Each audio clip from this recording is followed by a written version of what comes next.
Good morning. मैं Rajeev Dubey, department of history, intermediate, Jamshedpur cooperative college, Jamshedpur. कल हम लोगों ने देखा बेबीलोनियन सभ्यता के शहरी समाज के स्वरूप के संदर्भ में, धर्म के संदर्भ में कि बेबीलोनियन समाज के लोग धर्म के बारे में क्या किस तरह सोचते थे, कैसा क्या धर्म उन लोग अपनाते थे, उन लोगों के देवता कौन कौन थे और किस किस रूप में वो लोग देवता की पूजा करते थे। समाज वहाँ का कैसा था, किस तरह का समाज उन लोगों का था। परिवार और कानून के संदर्भ में हम लोगों ने देखा कि वो लोग परिवार और कानून को कैसे देखते थे।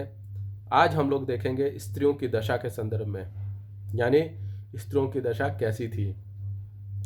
बेबीलोनियन समाज में पत्नी को सम्मानीय स्थान प्राप्त था। समाज में भी स्त्रियों को पर्याप्त सम्मान व स्वतंत्रता प्राप्त थी। विवाह को कानूनन अनुबंध पत्र के साथ साथियों के हस्ताक्षर सहित संपन्न कराया जाता था। कई जगह जैसे सिख लोगों में गुरुद्वारा में जो शादियां होती है या इस्लाम के अंतर्गत जो शादी होती है, इसमें भी ये प्रक्रिया अपनाई जाती है कि एक रजिस्टर होता है। जैसे सिख लोगों में एक रजिस्टर होता है, वैसा ही इस्लाम में भी होता है कि वो लोग जब विवाह करते हैं तो उनके दोनों लड़की पक्ष और लड़का पक्ष की तरफ से, दोनों तरफ से कुछ लोगों को गवाह के रूप में वहाँ सिग्नेचर कराया जाता है, हस्ताक्षर कराया जाता है। एक तरह से ये कि इन लोगों के सामने इन लोगों ने विवाह किया। ये प्रक्रिया आज से हजारों साल पहले बेबीलोनियन समाज में अपनाई जाती थी और इससे स्त्रियों को समाज में एक सम्मानीय स्थान प्राप्त था। स्त्रियों के लिए व्यभिचार भयंकर अपराध की श्रेणी में आता था। अगर स्त्रियां व्यभिचार करती हैं, गलत कार्य करती हैं, तो वह भयंकर अपराध की श्रेणी में आता था। उसका दंड उसे नदी में डुबोकर मार दिया जाता था। यह उसका दंड था, यानी उसका पनिशमेंट था।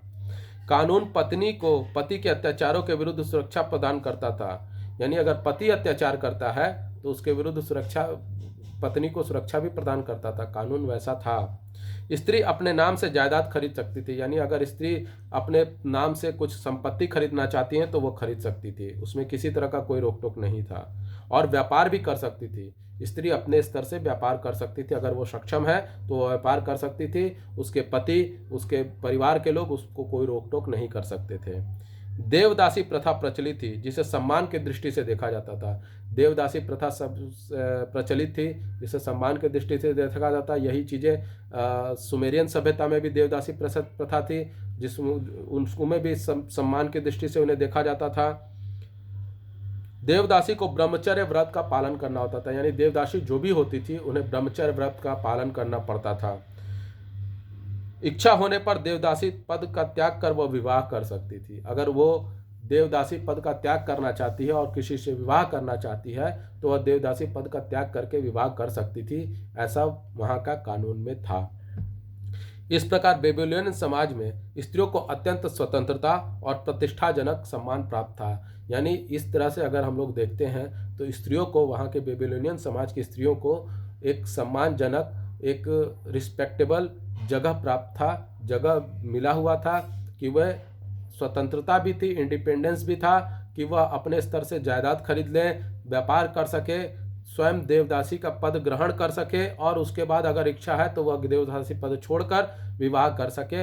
हर तरह से उन्हें सामाजिक रूप से एक तरह से सम्मान मिला हुआ था। वे अपनी मर्जी की मालिक थी और अगर वो गलती करती हैं, गलत रास्ते को जाती हैं तो उनके लिए कठोर दंड भी था, पनिशमेंट भी कठोर था। तो इन सब चीज़ों में ये स्पष्ट होता है कि स्त्रियों की दशा बहुत अच्छी थी बेबीलोनियन समाज में। इसके बाद आता है अर्थव्यवस्था। किसी भी समाज, किसी भी सभ्यता, किसी भी देश का सबसे महत्वपूर्ण पक्ष होता है उसकी अर्थव्यवस्था कैसी थी। सुमेर की तरह बेबीलोनियन समाज की अर्थव्यवस्था का प्रमुख आधार कृषि, पशुपालन और व्यापार था। मंदिर की आय व्यय का जांच का अधिकार अब राजा को प्राप्त हो गया था, यानी मंदिर में कितनी कमाई हुई और मंदिर ने कैसा खर्च किया, ये सब पहले पुरोहित वर्ग के हाथ में था सुमेरियन समाज में, लेकिन अब बेबीलोनियन समाज में यह राजा के अधिकार में आ गया। अब राजा ही आय व्यय का खर्च का हिसाब किताब देखता था। इतिहास के जनक हेरोडोट्स महोदय ने, जो इतिहास को लिखा गया उसके जनक जो बोला जाता है हेरोडोट्स ने, बेबीलोनिया को उपजाऊ वाला भूमि प्रदेश बताया। यानी बेबीलोनिया जो प्रदेश था वह उपजाऊ वाला भूमि था अधिकांशतः भूमि राजा, मंदिर, सामंतों और व्यापारियों के नियंत्रण में रहती थी। पूरे बेबीलोनिया में अधिकांश भूमि जो थी वह राजा, मंदिर, सामंत और व्यापारियों के नियंत्रण में होती थी। कृषक पट्टे पर भूमि ले सकते थे, यानी जो खेती वह करने वाले किसान थे वह पट्टे पर भूमि ले सकते थे, मगर इसके लिए उनको उपज का 1/3 या आधा भाग देना होता था। वह जिससे व्यापारी से पट्टे पर ले, सामंत से पट्टे पर ले या राजा से पट्टे पर ले, वो खेती करें और खेती करने के बाद 1/3 या आधा भाग जो भी उपज होगा वह देना पड़ेगा। सिंचाई की समुचित व्यवस्था हेतु हम्मुराबी वंश के प्रायः प्रत्येक शासक ने नहरों का निर्माण तथा मरम्मत कराई।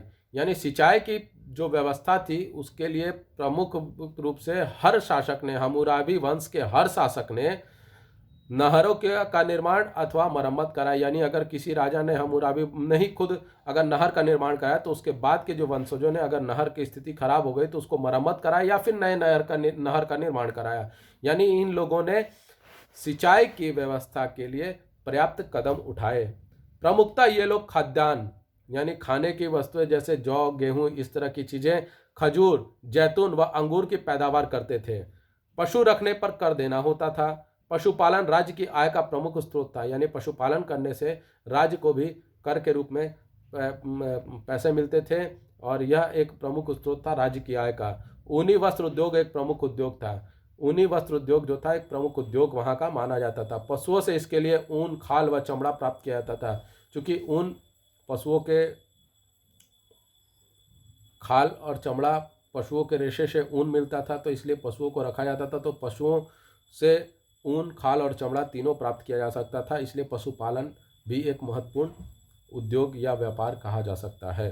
बेबीलोनिया वासियों का व्यापार उन्नत था। अनाज, तेल, खजूर, लकड़ी, तिल व अन्य वस्तुओं का आयात और निर्यात किया जाता था। यानी बेबीलोनिया वासियों जो व्यापार करते थे उसमें तेल, खजूर, लकड़ी, तिल व अन्य वस्तुओं को वो खरीदते भी थे और बेचते भी थे। आयात और निर्यात दोनों किया जाता था। कला बेबीलोनिया वासियों के जो कला थी, मकानों की नींव पक्की ईंटों की होती थी। जो मकान के नींव बनाए जाते थे वह पक्की ईंटों से बनाए जाते थे तथा ऊपरी भाग कच्ची ईंटों से निर्मित किया जाता था। छतें भी कच्ची होती थी। मकानों के बाह्य व आंतरिक भाग को नक्काशीदार ईंटों से सजाने की कला से वे परिचित थे। यानी मकान का जो बाहरी भाग होता था और आंतरिक जो भाग होता था उसको नक्काशीदार यानी मतलब उस पर कारीगरी की हुई है ईंटों से, उसको सजाने की कला से वे बेबीलोनिया वासी परिचित थे। सुमेरिया की तरह बेबीलोनिया में भी जिगुरात ही मुख्य इमारत होती थी। जो जिगुरात जो मंदिर का होता था, जहाँ सभा स्थल होती थी, वह मुख्य इमारत बेबीलोनिया में भी थी। बोर सिप्पा के जिगुरात में 7 तल्ले हैं। यानी 7 क्या बोला जाता है उसको, 7 माला या 7 तल्ले का वह भवन है। बोरिसिप्पा के जिगुरात में 7 तल्ला का भवन बनाया गया था। यह देवस्थान था। स्थापत्य कला का सर्वोत्कृष्ट नमूना वह पाषाण स्तंभ था जिस पर हम्मुराबी की विधि संहिता लिखी गई थी। यानी स्थापत्य कला यानी भवन बनाने की कला का सबसे सर्वश्रेष्ठ उदाहरण, सबसे बेस्ट एग्जाम्पल अगर देखा जाए तो वह था हम्मुराबी का कोड ऑफ लॉ, जो जिस पत्थर पर लिखा गया था। उससे बढ़िया स्थापत्य कला का उदाहरण देखने को नहीं मिला। साहित्य सुमेरिया के समान बेबीलोनिया में भी शिक्षा हेतु विद्यालय की व्यवस्था थी।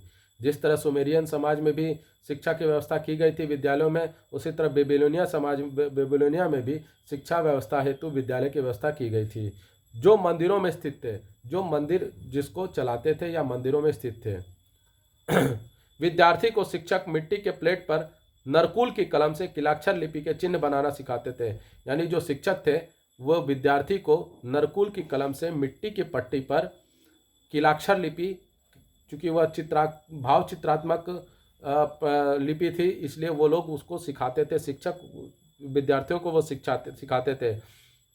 एक विद्यार्थी की स्लेट पर मुहावरा लिखा हुआ मिला है, जो खुदाई के दौरान मिला है, कि जो सुंदर लेख लिखने में निपुणता प्राप्त करेंगे वे सूर्य के समान चमकेंगे। यानी वे लोग सुंदर लिखावट को महत्व देते थे और कहा जाता है उस लेख के अनुसार, उस मुहावरे के अनुसार, कि जो लोग सुंदर लेख लिखने में निपुणता प्राप्त करेंगे, यानी जो जिनका लेख बहुत ज़्यादा सुंदर होगा वे सूर्य के समान चमकेंगे, वह सूर्य को कि जैसे सूर्य चमकता है वैसे वे लोग भी चमकेंगे।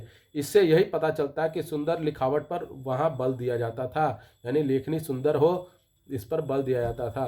तो आज के लिए हम लोग इतना ही देखते हैं। आपको ये वीडियो कैसा लगा, लाइक करें, कमेंट करें, शेयर करें, ज़्यादा से ज़्यादा मात्रा में सब्सक्राइब करें। घर पे रहें, सुरक्षित रहें। धन्यवाद।